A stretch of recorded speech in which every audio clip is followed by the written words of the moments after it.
বাংলাদেশের মানুষের মধ্যে ভারত নিয়ে একটা নেগেটিভ ধারণা আমরা দেখেছি, বরাবরই দেখেছি, বিশেষ করে গত 2-4 বছর থেকে তো আমি দেখছি। এবং ইন্ডিয়া আউট যে মুভমেন্টটা শুরু হয়েছিল সেটা এখনো পর্যন্ত হয়তো আগের থেকে একটু কমেছে, কিন্তু যেহেতু নতুন সরকার এসেছে এরপরে কি হবে জানি না।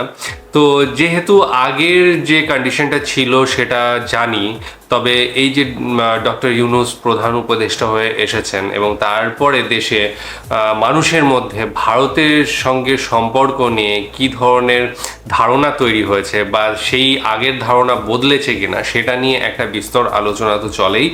আর সাথে সাথে আমরা রিসেন্ট যে সমস্ত ঘটনাগুলো দেখেছি, শেখ হাসিনা যখন চলে গেলেন, তারপরে দিল্লিতে তিনি আশ্রয় নিয়েছেন এবং সাথে সাথে আরেকটা জিনিসও দেখেছি সেটা হচ্ছে বন্যার পরিস্থিতির জন্য বাংলাদেশের প্রচুর মানুষ ভারতকে দায়ী করছে। তো সেই অবস্থায় যে বাংলাদেশের মানুষের মধ্যে কি এফেক্ট করেছে এবং সেটা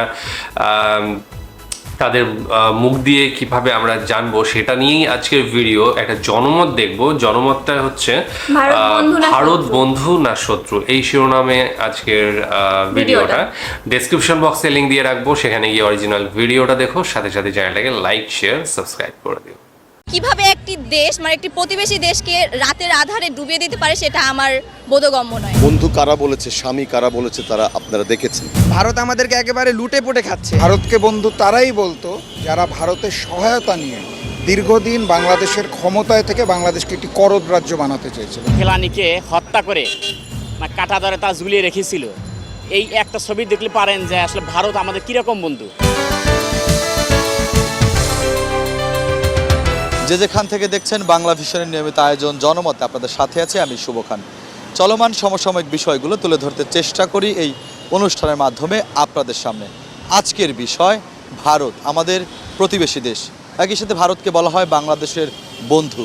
সেই বন্ধুর দেশের পানি এসে তলিয়ে যাচ্ছে বাংলাদেশের মানুষ। একে একে খুলে দেওয়া হচ্ছে সকল বাঁধ। এ বিষয় নিয়ে কি বলছে সাধারণ মানুষ, চলুন জেনে আসি। দেখুন, আমরা কখনোই ভারতকে বন্ধু বলিনি।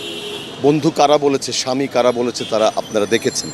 তারা আজকে পতিত স্বৈরাচার, তিনি ভারতে আশ্রয় নিয়েছেন। যে দলটি আজকে বাংলাদেশের ছাত্র জনতার অভ্যুত্থানের মাধ্যমে বাংলাদেশ থেকে বিতাড়িত হয়েছে, তারা বন্ধু বলেছে। ভারত সবসময় বাংলাদেশের ওপর দাদাগিরি করত, বড় ভাইমূলক আচরণ করত।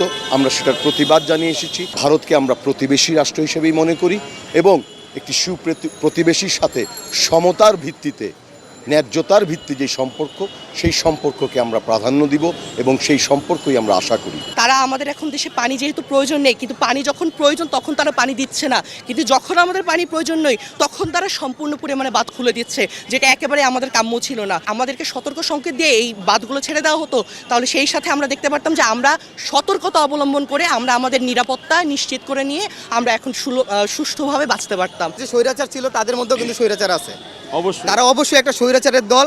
এই জন্য আমাদের উপরে এই নির্মম হত্যাকাণ্ডের চেষ্টা চালানো যাচ্ছে, তারা চালায় যাইতেছে অনবরত। এবং আগে বাঁধ যে খোলা ছিল অর্ধেক বাঁধ, তারা পুরোটাই এখন 109টি বাঁধ খুলে দিছে। এটা তারা চাইতেছে বাংলাদেশ ধ্বংস হয়ে যাক। প্রথমত আপনাকে বুঝতে হবে ভারতকে বন্ধু কে বলতো। ভারতকে বন্ধু তারাই বলতো যারা ভারতের সহায়তা নিয়ে দীর্ঘদিন বাংলাদেশের ক্ষমতায় থেকে বাংলাদেশকে একটি করদ রাজ্য বানাতে চেয়েছিল, তারাই ভারতকে বন্ধু বলতো। আমরা সবসময় যেটা বলে এসেছি, ভারত বাংলাদেশের চিরশত্রু। ভারত বাংলাদেশকে একটি করদ রাজ্য বানিয়ে তাদের সুবিধা হাসিল করতে চায়। আপনি যদি পানি দেখেন, গরমের সময় তারা পানি দিবে না, আর বর্ষাকাল আসলে বাঁধ খুলে দেবে। আপনি যদি সীমান্তর দিকে তাকিয়ে দেখেন, তারা পাখির মতো মানুষকে হত্যা করে বিনা বিচারে, বিনা কারণে, শুটিং প্র্যাকটিস। তো ভারতকে বন্ধু হিসেবে তারাই বলে যারা ভারতের থেকে সহায়তা পেত, রয়ের থেকে সহায়তা পেত এবং ভারতকে তাদের সেবা দাস বানিয়ে রেখেছিল। আমরা কখনোই তাদেরকে বন্ধু হিসেবে স্বীকৃতি দেইনি। কিভাবে একটি দেশ একটি প্রতিবেশী দেশকে রাতের আধারে ডুবিয়ে দিতে পারে সেটা আমার বোধগম্য নয়।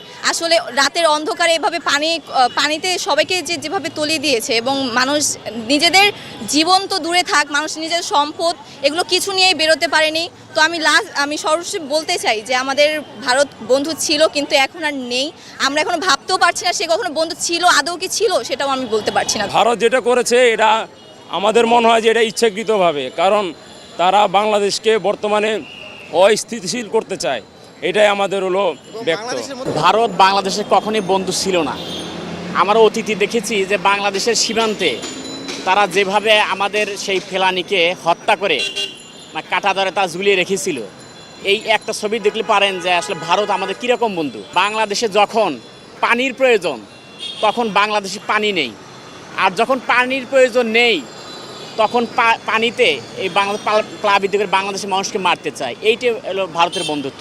আমি এটা দেখতেছি যে জোর যার মুলুক তার। দক্ষিণ এশিয়া একটি দাপটশীল দেশ ভারত, যা তার আশেপাশে যতগুলো দেশ আছে সবগুলোর সাথেই বন্ধুত্বপূর্ণ সম্পর্ক নেই বললেই চলে, শুধুমাত্র বাংলাদেশের সাথেই বন্ধুত্বপূর্ণ সম্পর্ক ছিল। আমাদের যে স্বৈরাচার সরকারটা ছিল সে ভারতকে অনেক কিছুই দিয়েছে, এমনকি সামনে যে শারদীয় দুর্গাপূজা আসছে সেখানে ইলিশ দিচ্ছে, পানি দিচ্ছে, মানে পানি তো আমাদের দিচ্ছেই না, একেবারে সব প্রকল্পই আমাদের সাথে নিচ্ছে, কিন্তু আমরা কোনো সুবিধা পাচ্ছি না। ভারত আমাদেরকে একেবারে লুটে পুটে খাচ্ছে। এক কথায় বলতে গেলে ভারত আমাদের থেকে জোর করে, স্বৈরাচার সরকার যেটা ছিল সেটা থেকে জোর করে দাবি আদায় করছে। এমনকি তাদের ক্ষমতায় থাকার জন্য যেই দাবিটা ছিল সেখানে ভারত সরাসরি তাদেরকে সাহায্য করেছে। 400 কিলোমিটার আমরা তাদের পাহারার ভিতরে থাকি সবসময় বর্ডার গার্ডে। তো সেখানে তারা যে বন্ধুসুলভ যে আচরণটা করার দরকার প্রতিবেশী হিসাবে, এবং জাতিসংঘের যে আন্তর্জাতিক যে সীমানা আছে একটা দেশে, যে সীমানায় যেটা আচরণ করা উচিত তারা নিম্নতম করতেছে না বন্ধুসুলভ আচরণ।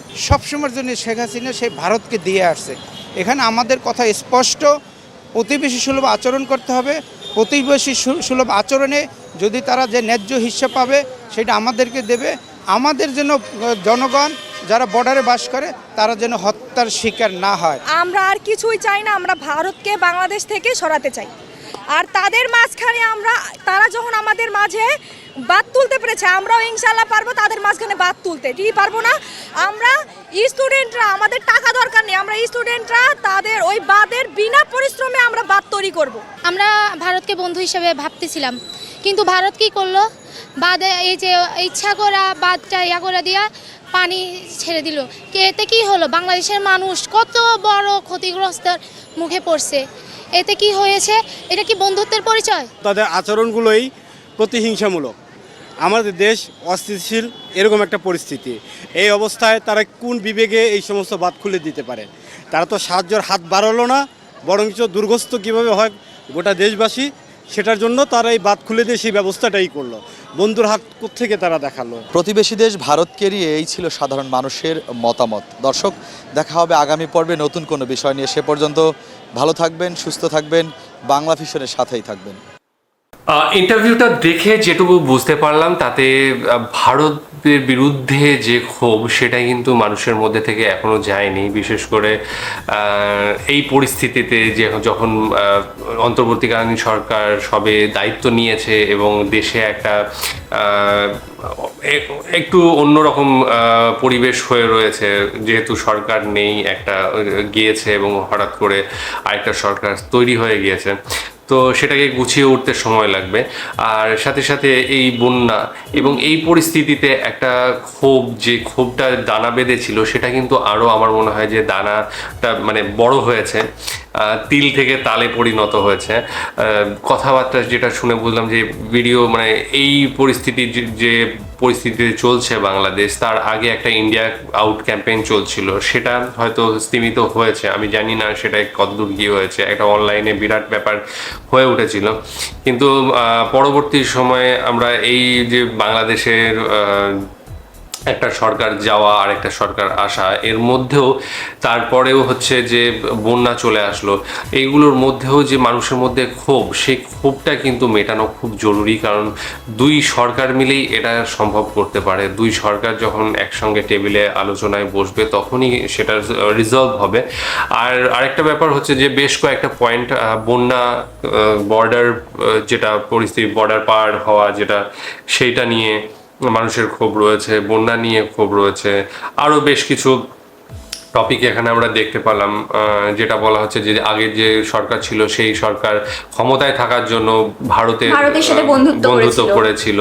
তো এই ধরনের বিভিন্ন মানুষের মধ্যে একটা কি বলে ইমেজ তৈরি হয়ে যায়, ইমেজ তৈরি হয়, এবং সেখানে শুধু যে সরকারের মানে ভুল থাকে তাই নয়, কিছু কিছু বিপক্ষ দলও কিন্তু সেই একটা প্রোপাগান্ডা তৈরি করে সেটা বসিয়ে দেয়, কারণ তারাও ক্ষমতায় আসতে চায়। তো এই জিনিস সবগুলো মিলিয়ে একটা জায়গায় এমন পরিস্থিতি হয়ে যায় যে মানুষ সেটাকে মেনে নিতে পারে না, এবং ভারতের সাথে যে সমস্ত সম্পর্কগুলো রয়েছে সেগুলো কূটনৈতিক সম্পর্ক, রাজনৈতিক সম্পর্কও রয়েছে। তো সেইগুলো সবসময় কূটনীতির মাধ্যমে সলভ করতে হবে, এবং বড় বড় যারা মাথা রয়েছে তারাই সেগুলো করতে পারে হবে। আরেকটা জিনিস যেটা সরকার পরিচালনায় আমার মনে হয় না আবেগ খুব একটা কাজে দেয়, কারণ সেখানে কিন্তু কূটনীতিটা বা বিদেশ নীতিটা সবচেয়ে বেশি কাজে দেয়। সেখানে সেই বিদেশ নীতি এবং কূটনীতির মধ্যে ভাবাবেগ থাকলে কিন্তু সেটা চলে না, সেখানে অনেক প্রখর বুদ্ধির দরকার হয় এবং সেইভাবে ট্যাকেল করতে হয় সেই সমস্ত জিনিসগুলোকে। দেশের মানুষ কি ভাবছে না ভাবছে সেই জিনিসগুলো আবেগময় হয়ে যদি সরকারের প্রতিটা প্রতিনিধি বলতে থাকে যে হ্যাঁ এটাই করতে হবে, এটাই করতে হবে, তখন কিন্তু একটা বিরূপ প্রতিক্রিয়া কিন্তু ওয়ার্ল্ডের ছড়িয়ে পড়ে বিভিন্ন দেশের, সেই দেশটা সম্পর্কে কিন্তু একটা আলাদা রকম নেগেটিভ ভিউজ তৈরি হয়। তো সেই ভিউজটা যাতে না তৈরি হয় এবং বিচক্ষণতার সাথে যাতে এই প্রবলেমগুলো সলভ করা যায় সেটার দিকে মন দেওয়া আমার মনে হয় দরকার, এবং সেটা ভারত এবং বাংলাদেশ দুজনকে মিলে করতে হবে। মানুষের মধ্যে এই যে ক্ষোভটা রয়েছে সেটাকে অবশ্যই মেটানো দরকার, কারণ মানুষ দিয়েই দেশ তৈরি হয়, আর দেশের পরে রাজনীতির দরকার হয়, যেটা শুধু রাজনৈতিক ব্যাপারটা নয়। এখানে মানুষের মধ্যে মানুষ যদি সম্পর্ক ভালো হয়, দেশের সম্পর্ক এমনিতেই ভালো হয়ে যাবে। আগেও বলা হয়েছে যে সবাই মিলে একসাথে থাকলে যদি কোনো, তো সেই জায়গা থেকে আমার মনে হয় যে এটা যে সমস্ত মানুষের ক্ষোভ দুঃখ রয়েছে সেগুলো মিটিয়ে নেওয়া ভালো, এবং দুই সরকারকে এখানে একটা মিউচুয়াল আন্ডারস্ট্যান্ডিংয়ে আসতে হবে। যাই হোক, তোমাদের কেমন লেগেছে অবশ্যই জানাবে, মতামত জানাবে তোমরা এটার সম্পর্কে, আর এই ধরনের ভিডিও তোমরা দেখতে চাইলে অবশ্যই জানাবে। আজকের মতো এখানেই শেষ করছি, আগামীকাল আবার আসবো, ততক্ষণের জন্য স্টে টিউনড।